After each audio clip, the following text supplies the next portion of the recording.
membahas mengenai cerita sejarah. Nah, sebelum itu ada yang udah pernah belum ke museum?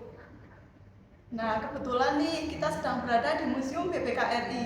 Di sini ada yang tahu belum cerita sejarah itu apa? Untuk tahu lebih lanjutnya, yuk simak videonya. Cerita sejarah adalah cerita yang di dalamnya menjelaskan atau menceritakan tentang fakta atau kejadian masa lalu yang menjadi asal muasal suatu yang memiliki nilai sejarah. Museum BPKRI adalah sebuah museum yang terletak di Jalan Diponegoro, nomor 1, Kota Magelang, Jawa Tengah. Museum BPKRI didirikan pada tanggal 4 Desember 1997 dan diresmikan oleh JP Sumalin. Ruangan di museum dibagi menjadi 5 tema.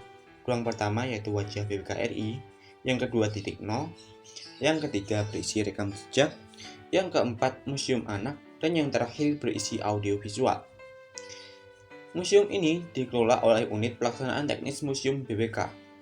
Gudang Museum BPKRI merupakan bekas karesidenan Kedu. Luas bangunan sekarang menjadi 3.880 meter persegi. Badan Pemeriksaan Keuangan Republik Indonesia BPKRI dibentuk berdasarkan Undang-Undang Dasar 1945 Pasal 23 Ayat 5. Selanjutnya, dengan penetapan Pemerintah RI Nomor 11/OM tanggal 28 Desember 1946, BPKRI membuka kantor pertama di Magelang. Pada waktu pertama kali dibentuk, Badan Pemeriksaan Keuangan hanya mempunyai pegawai 9 orang, dan Raden Suarsono diangkat sebagai ketua, Dr. Abotaris diangkat sebagai anggota, dan Junedi sebagai sekretaris yang berfungsi penuh mulai tanggal 1 Januari 1947. Di gedung ini pertama kali Badan Pemeriksaan Keuangan berkantor. Letaknya berada di sayap kiri gedung kantor Karesidenan Kedu Museum BPKRI yang sekarang. Dalam upaya BPKRI untuk lebih dikenal di lingkungan masyarakat luas, pimpinan badan periode 1993 sampai 1998 bertekad untuk membangun Museum BPKRI yang bertempat di Magelang. Dipilihnya Kota Magelang karena Kota Magelang mempunyai nilai historis yang merupakan tempat pertama kali terbentuknya BPKRI. Kemudian pimpinan badan periode 2014-2019 yang diinisiasi oleh Wakil Ketua BPK, Sabto Amal Damandari, berinisiatif untuk melakukan pengembangan Museum BPK. Pengembangan Museum BPK ini bertujuan untuk lebih memperkenalkan BPK lebih dekat dengan masyarakat dan juga dengan memperhatikan tren museum postmodern. Jadi Museum BPKRI didirikan pada tanggal 4 Desember 1997 dan diresmikan oleh JP Sumalin. Museum BPKRI juga sebagai tempat wisata sejarah dan edukasi difasilitasi pemandu yang ramah dan disediakan buku panduan secara gratis di museum. Museum BPKRI layak dikunjungi terutama bagi para pelajar untuk menambahkan pengetahuan mengenai BPKRI. Wah, menarik sekali cerita sejarah BPKRI ini. Untuk mengetahui tentang cerita sejarah, ayo simak materi berikut.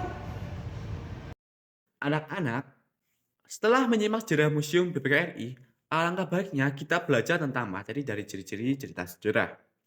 Sebelum mengulik lebih jauh mengenai ciri-ciri cerita sejarah, apakah dari anak-anak ada yang tahu nih ciri-ciri sejarah itu apa saja? Benar. Jadi ciri-ciri cerita sejarah yang pertama adalah disajikan secara kronologis atau beruntun.